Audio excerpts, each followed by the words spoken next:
नमस्कार। हमारा हिमाचल में आपके साथ मैं हूं रीना गौरव। हिमाचल प्रदेश में पंचायत चुनाव के दूसरे चरण की तारीखों की घोषणा कर दी गई है। इसके लिए 1, 3 और 5 जनवरी 2016 तारीख तय की गई है। 15, 16 और 17 दिसंबर को नामांकन भरे जाएंगे। कांगड़ा जिले में फिलहाल चुनाव नहीं कराए जा रहे हैं।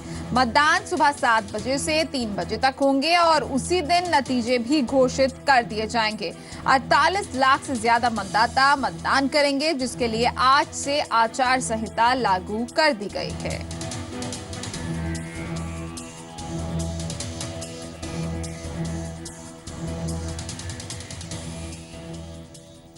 तो साफ है कि हिमाचल प्रदेश में जल्द ही पंचायती राज चुनाव के दूसरे चरण के लिए मतदान किए जाएंगे। इसके लिए 1, 3 और 5 जनवरी 2016 तारीख तय कर दी गई है।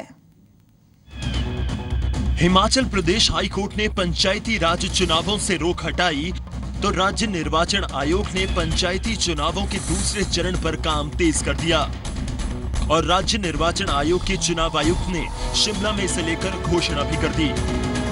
उन्होंने जानकारी दी कि 15, 16 और 17 दिसंबर को नामांकन भरे जाएंगे। कांगड़ा को छोड़ के और म्यूनिसिपल कमेटीज को छोड़ के इलेक्शन का नॉमिनेशन होगा 15, 16, 17 और विड्रॉल हमारा होगा 21 को। टीसी नेगी ने बताया कि दूसरे चरण के ये चुनाव 1, 3 और 5 जनवरी 2016 को होंगे। कांगड़ा जिले में फिलहाल चुनाव नहीं करवाए जा रहे हैं। मतदान सुबह 7 बजे से 3 बजे तक होंगे और उसी दिन नतीजे भी घोषित कर दिए जाएंगे। वोटिंग होगा 3 फेजेज में। एक तारीख को जनवरी 2016 और 3 तारीख को 2016 और 5 तारीख को 2016। पंचायतों के जो वोट्स होंगे वो उसी समय 3 बजे के बाद काउंट किया जाएगा। काउंटिंग और रिजल्ट भी उसी रात को डिक्लेयर किया जाएगा। साथ ही चुनाव आयोग ने जानकारी दी कि जिला परिषद पंचायत समिति की मतगणना 7 जनवरी को होगी। जिला परिषद और पंचायत समिति है उसका 7 तारीख को काउंटिंग होगा और कंटिन्यूस होगा और रिजल्ट भी उसी दिन डिक्लेयर किया जाएगा। 8 तारीख को हमारा पोल का सारा प्रोसेस इसमें कंप्लीट माना जाएगा। दूसरे चरण की हजारों पंचायतों में होने वाले पंचायती राज चुनाव में लाखों मतदाता कई हजार उम्मीदवारों की किस्मत का फैसला करेंगे। मोहित प्रेम शर्मा, जी मीडिया, शिमला। और ज्यादा जानकारी के लिए हमारे साथ मौजूद हैं हमारे संवाददाता मोहित प्रेम शर्मा। मोहित, तो दूसरे चरण के लिए भी अब तारीखों का ऐलान कर दिया गया है। आज से आचार संहिता लागू हो गई है, लेकिन कहीं ना कहीं इस बीच ये जरूर साफ है कि हिमाचल में सियासत अपने चरम पर है। आज जो तस्वीर हमीरपुर से आई है, कहीं ना कहीं आने वाले पंचायती चुनाव को लेकर भी सरदर्दी बढ़ती हुई सरकार के लिए।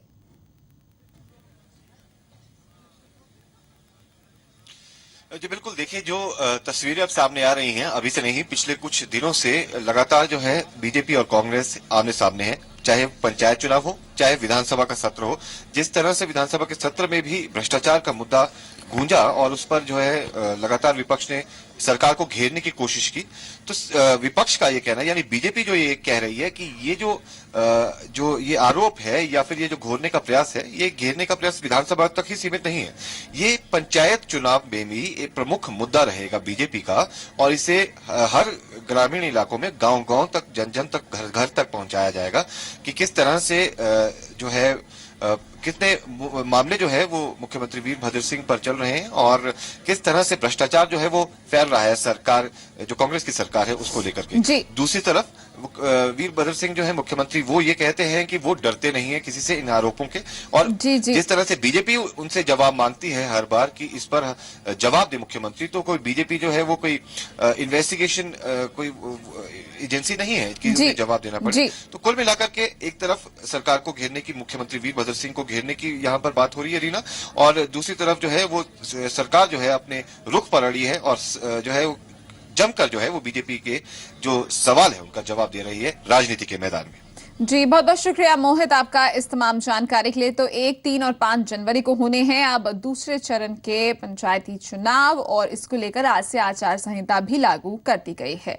चलिए बढ़ते हैं आगे। हिमाचल प्रदेश में पंचायती चुनाव की घोषणा होने के साथ ही हमीरपुर में कांग्रेस को बड़ा झटका लगा है।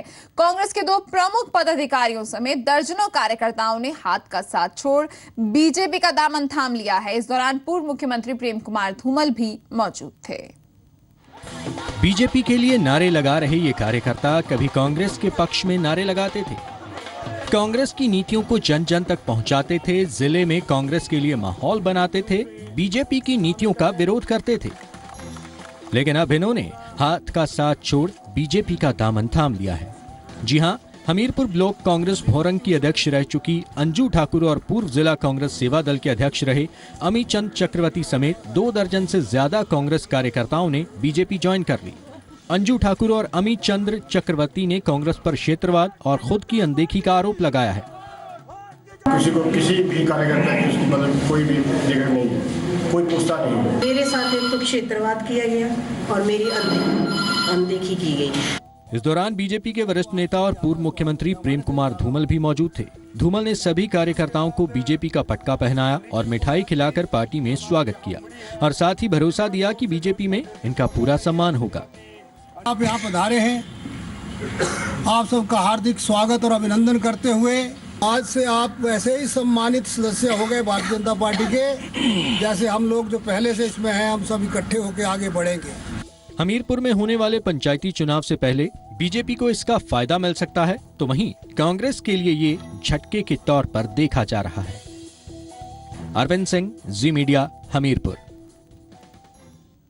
हमीरपुर में पूर्व मुख्यमंत्री प्रेम कुमार धूमल ने कांग्रेस पर तीखे सियासी हमले करते हुए कहा कि यूपीए सरकार के समय में जब वो सीएम थे तो उन्हें भी काफी प्रताड़ना झेलनी पड़ी थी। उन पर भी कई झूठे मामलों को सिरे चढ़ाने की कोशिश की गई थी, लेकिन उन्होंने इस तरह मुख्यमंत्री वीरभद्र सिंह की तरह हो हल्ला नहीं किया। उन्होंने कहा कि अगर सीएम वीरभद्र सिंह पाक दामन के हैं तो डरने की क्या जरूरत है। भाषा व्यक्ति तब इस्तेमाल करता है सरकार से ऐसे मामले में, अगर केवल इनकम टैक्स में कमी पेशी होगी तो इनकम टैक्स का मामला होगा। अगर वो कमी पेशी भ्रष्टाचार के कारण हुई होगी तो इनकम टैक्स उस एंगल से नहीं देखता, तो ये सीबीआई या कोई अन्य एजेंसी देखेगी। और यदि उसमें थर्ड स्टेज वो आती है, यदि मनी लॉन्ड्रिंग की गई हो, अपना ही काला धन दे के उसको सफेद करने की कोशिश की गई हो, तो फिर एनफोर्समेंट डिपार्टमेंट इस काम के लिए है, तो वो देखेगा। अगर इन्होंने किया कुछ नहीं, इनकम टैक्स की बात है, तो फिर चिंता की क्या बात है। इन्होंने गलत शिकायतें करके मेरी जांच जब मैं मुख्यमंत्री था तो कई बार करवा दी थी। कभी जालंधर की टीम, कभी लुधियाना की टीम, कभी शिमला की टीम। हमने तब भी, आज आपसे हमीरपुर के पत्रकार जो घर के लोग हैं, आपसे भी पहली बार शेयर कर रहा हूँ, हमने तो किसी को कहा आपको कि हमें नजायज तंग कर रहे हैं। तब यूपीए की सरकार थी।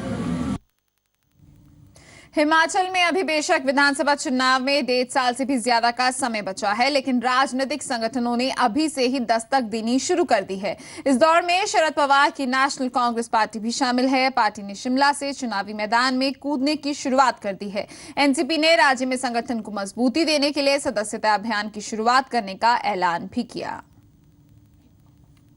ये कड़ी है जो मैं पूरे देश में फिर रही हूँ, हर स्टेट में जा रही हूँ। मुझे महिला संगठन राष्ट्रवादी कांग्रेस पार्टी का मजबूत करना है और साथ साथ हमारा पेरेंट बॉडी जो है उनका कोऑपरेशन लेकर वो संगठन भी मजबूत करना है। ये काम लेकर हम स्टेट में जा रहे हैं। उसी सिलसिले में आज हिमाचल प्रदेश हम पहुँचे हैं। वो सारी बातें हमको लोगों तक पहुँचाना है, क्योंकि आज तक तो इसका क्रेडिट दूसरे लोग ही ले गए हैं। हिमाचल प्रदेश में अब उन वाहन चालकों की खैर नहीं जो अपनी गाड़ियों पर अपने ओहदे का रौब दिखाकर कानून की धज्जियां उड़ाते हैं। हिमाचल प्रदेश पुलिस ने ऐसे लोगों के खिलाफ शिकंजा कसने की तैयारी कर ली है। दरअसल हिमाचल हाईकोर्ट के ताजा आदेश में अब कोई भी अपने वाहनों पर अपनी पहचान नहीं लिख पाएगा। कोर्ट का ये फैसला निजी वाहनों के साथ साथ सरकारी वाहनों पर भी लागू होगा। यही नहीं, अब राज्य सचिवालय समेत कोई भी प्रशासनिक कार्यालय के नाम वाहनों पर नहीं लिखे जा सकते। हाईकोर्ट के इस आदेश के बाद अब पुलिस प्रशासन ने ऐसे वाहनों पर सख्ती करना शुरू कर दिया है। हाईकोर्ट के आदेश 1 दिसंबर से लागू हो चुके हैं। नियम का उल्लंघन करने वालों के खिलाफ 500 रुपए जुर्माना और मुकदमा भी दर्ज हो सकता है। हाईकोर्ट ने CWPIL नंबर 23 ऑफ 2015 में एक निर्देश दिए हैं कि कोई भी सरकारी वाहन और प्राइवेट वाहन में कोई भी डिजिग्नेशन ऑफिशियल अनऑफिशियल नहीं लगाया जाएगा। इस हाईकोर्ट के निर्देश को हम बहुत सख्ती से पालन कर रहे हैं। अगर कोई आदमी इस आदेश की पालना नहीं करता है तो उसको MV एक्ट के तहत चालान किया जाएगा। ऊना में एक नवजात बच्चे के झाड़ियों में मिलने से सनसनी फैल गई। बच्चे को किसने और किस वजह से फेंका, अभी इसका कोई पता नहीं चल पाया है, लेकिन इस बच्चे को गोद लेने के लिए काफी लोग अस्पताल प्रशासन से संपर्क बना रहे हैं। ऊना के सरकारी अस्पताल में दाखिल ये बच्चा नामालूम कौन से हसीन सपनों में गुम है, लेकिन इस मासूम को शायद ये मालूम नहीं कि इसकी असल जिंदगी इसके सपनों जैसी हसीन नहीं है। दरअसल ये नवजात शिशु उपमंडल अंब के कुठियाड़ी गांव की झाड़ियों में लावारिस मिला है। अस्पताल प्रशासन के मुताबिक एक स्थानीय युवक ने रात के वक्त बच्चे के रोने की आवाज सुनी।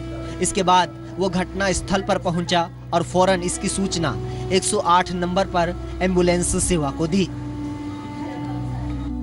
युवक ने बताया कि उसने एक बुलेरो जीप को अपने घर से कुछ ही दूरी पर रुकते हुए देखा, जिसमें से एक औरत के चिल्लाने की आवाज आ रही थी, लेकिन अगले ही पल वो जीप अचानक अंब की ओर मुड़ी और नजरों से ओझल हो गई। हमें जैसा कि इंफॉर्मेशन मिली कि इसको जो है अंब ऊना रोड पर कुठियाड़ी गांव की झाड़ियों में पाया गया, और जैसे जो है लोगों को पता चला तो उन्होंने 108 को इन्फॉर्म किया और 108 के द्वारा इसको हमारे हॉस्पिटल में पहुंचाया गया। डॉक्टर्स के मुताबिक बच्चा बिल्कुल स्वस्थ है और उसे अस्पताल स्टाफ की निगरानी में रखा गया है।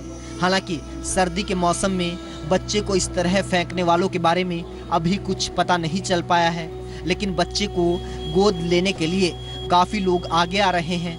शक ये भी जताया जा रहा है कि कहीं ये बच्चा अवैध संबंधों की वजह से पैदा होने के बाद तो नहीं फेंका गया।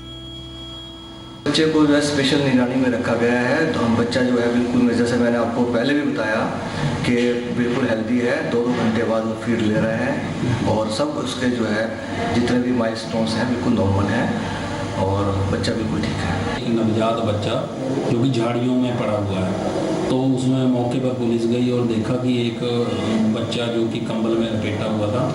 फिर उसको पुलिस ने उसको वहाँ से उठाया और ये 317 सेक्शन IPC में मामला दर्ज किया गया है अज्ञात लोगों के खिलाफ। जिस माँ की कोख से इस बच्चे ने जन्म लिया, उसकी क्या मनोस्थिति रही होगी इसका तो फिलहाल पता नहीं, लेकिन इस दूध मुँहे बच्चे को देखने वाले हर शख्स के दिल में प्यार का समंदर जरूर हिलोरे मार रहा है। राकेश मल्ही, जी मीडिया, ऊना।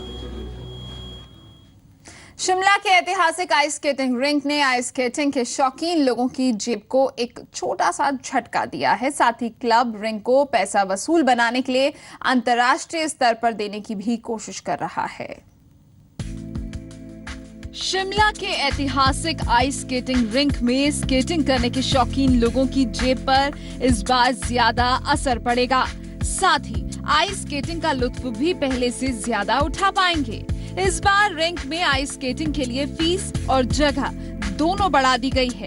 रिंक को अंतर्राष्ट्रीय स्तर के मानकों के आधार पर 30 मीटर चौड़ा और 54 मीटर लंबा बनाया गया है।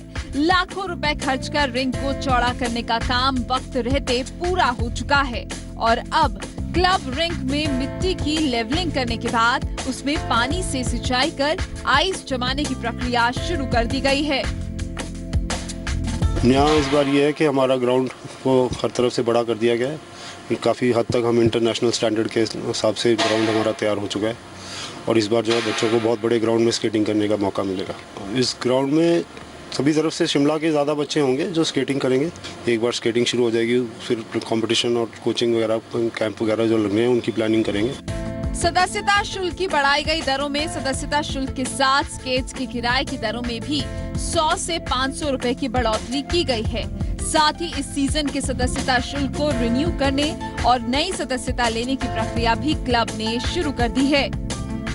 फीस बड़ी नॉमिनल सी बढ़ाई गई है क्योंकि हमने पिछले 2 साल से कोई फीस बढ़ाई नहीं थी और बहुत नॉमिनल बढ़ाई है। वैसे भी ये सबसे सस्ता आइस स्केटिंग रिंक है सारी दुनिया में, इससे सस्ता आइस स्केटिंग रिंक नहीं है। क्लब के पदाधिकारियों के मुताबिक दिसंबर के पहले सप्ताह से रिंक में स्केटिंग का सत्र शुरू होने की उम्मीद है। आइस स्केटिंग और 4-5 दिन में शुरू होने की संभावना है। मौसम थोड़ा और ठंडा हो जाए। अभी पूरा सब जीरो टेम्परेचर नहीं हुआ है, सब जीरो टेम्परेचर होते ही स्केटिंग शुरू हो जाएगी। ऐतिहासिक आइस स्केटिंग रिंक में कई शख्सियतें स्केटिंग का लुत्फ उठा चुकी हैं। इनमें मौजूदा मुख्यमंत्री वीरभद्र सिंह और पूर्व प्रधानमंत्री राजीव गांधी समेत कई नाम शामिल हैं। शिमला से विशाल द्विवेदी के साथ ब्यूरो रिपोर्ट, जी मीडिया। और चलिए इसी के साथ हमारा हिमाचल में फिलहाल इतना ही। अगर आपके पास कोई खबर है या फिर कोई सुझाव है तो आप हमें ईमेल कर सकते हैं। हमारा ईमेल पता है editorpunjabi@zmedia.sru.com। आप हमें ऑनलाइन देख सकते हैं, लॉग ऑन कर सकते हैं zpunjab.com पर। फेसबुक पर हमसे जुड़ सकते हैं, हमारा पेज है जी पंजाब हरियाणा हिमाचल। ट्वीट भी कर सकते हैं @zpunjab #ZPEdit पर।